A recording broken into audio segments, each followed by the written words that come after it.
سال کا شروع کی ایک اور اچھی خبر، قطر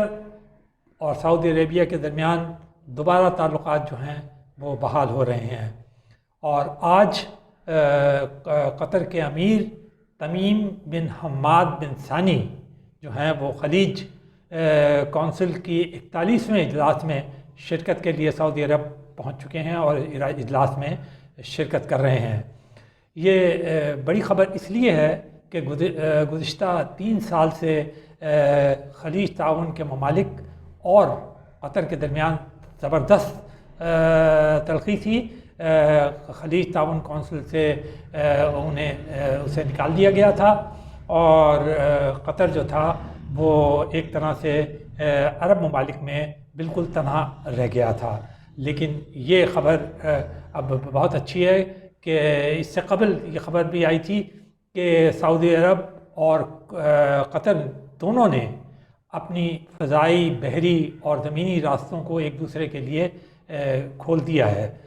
تو اس طرح اب جو تعلقات ہیں وہ معمول کی طرف بڑھیں گے۔ یہ بھی بتایا گیا ہے کہ خلیج تعاون کے اس موجودہ اجلاس میں ایک اسٹیٹمنٹ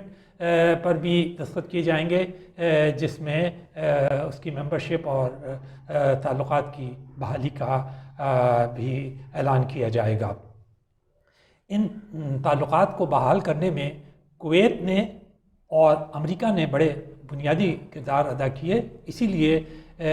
صدر ٹرمپ کے جو داماد ہیں اور ان کے مشیر خاص بھی ہیں مشرق وسطیٰ کے لیے، وہ خود اس میں شرکت کریں گے دستخط کے موقع پر جب یہ ہوگا اعلان۔ تو اس طرح وہ تنازع جو کہ ان دو مسلم ملکوں کے درمیان تھا، عرب ملکوں کے درمیان تھا، وہ آخرکار اختتام کو پہنچ رہا ہے۔ اس کے بڑے ہی عجیب و غریب سے نتائج نکل رہے تھے۔ ایک طرف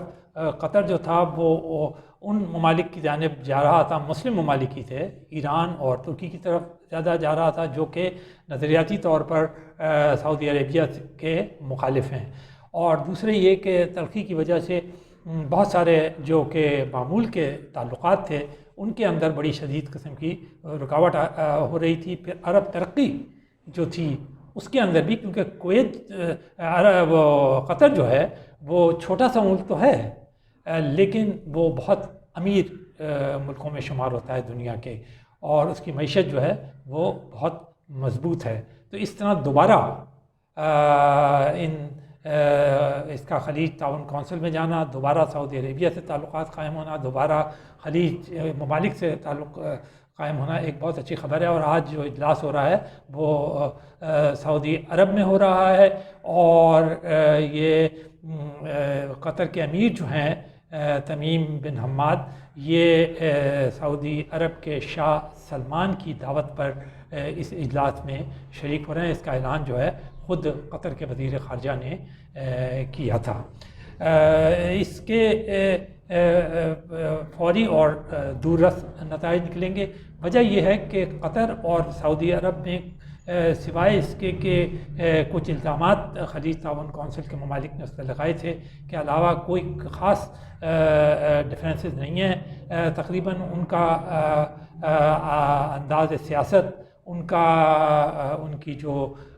نظریات ہیں، اور جب وہ جن ممالک کو سپورٹ کرتے رہے ہیں جیسے کہ سیریا وغیرہ تھے، افغانستان کا معاملہ ہے، اس میں تقریباً وہ ایک ہی قسم کی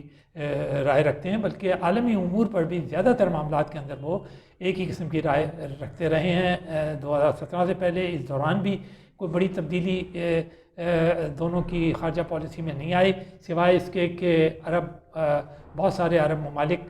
جس میں UAE بھی شامل ہے، بحرین بھی شامل ہے، جن کا تعلق خلیج تعاون کونسل سے ہے، ان کے تعلقات اسرائیل سے دوبارہ قائم ہو گئے ہیں۔ تو اس طرح ایک تو یہ مسلم دنیا کے لیے بھی خوشخبری ہے، کیونکہ مسلم دنیا میں جتنے تنازعات کم ہوتے جائیں گے اتنے ہی جو ہے وہ ترقی کی راہیں کھلتی جائیں گی، اور خاص طور پہ اگر اس پس منظر میں دیکھا جائے کہ عرب ممالک کو ایک بہت بڑا جو نقصان کا سامنا کرنا پڑا، ان کی معیشتوں کو بڑا شدید نقصان کا سامنا کرنا پڑا، وہ یہ تھا کہ تیل کی قیمتوں میں بہت ہی زیادہ کمی آ گئی، اور اس کی وجہ سے ان کی معیشتیں جو کہ تمام تر انحصار کرتی تھیں اسی قدرتی وسیلے پر، ان پر بھی بڑی ضرب پڑی۔ تو اب ان کے قریب آنے سے یہ ہوگا کہ یہ جو ایک ڈس بیلنس ہو گیا تھا معیشت کے اندر وہ بھی، اور یہ ایک طرح سے ان تارکین کے لیے بھی خوشخبری ہے جو کہ عرب ممالک میں رہتے ہیں۔ قطر میں بھی پاکستانی ایک بہت بڑی تعداد میں رہتے ہیں، بلکہ یہ کہیے کہ دوسری بڑی تارکین کی تعداد جو ہے بھارت کے بعد وہ پاکستانیوں کی ہی ہے، اور سعودی عربیہ میں بھی ایک بہت بڑی تعداد جو ہے پاکستانیوں کی وہ تارکین کے طور پہ وہاں ملازمت کرتی ہے۔ تو اس طرح بھی یہ بات بھی ایک خوش آئند ہے اپنے خطے کے ممالک کے لیے، جن میں ہم بھی شامل ہیں۔ تو اس طرح قطر دوبارہ خلیج تعاون کونسل کا ممبر ہو گیا ہے، اور وہ اس میں شریک بھی ہو رہا ہے، اور اس کے جو تعلقات ہیں وہ بھی اب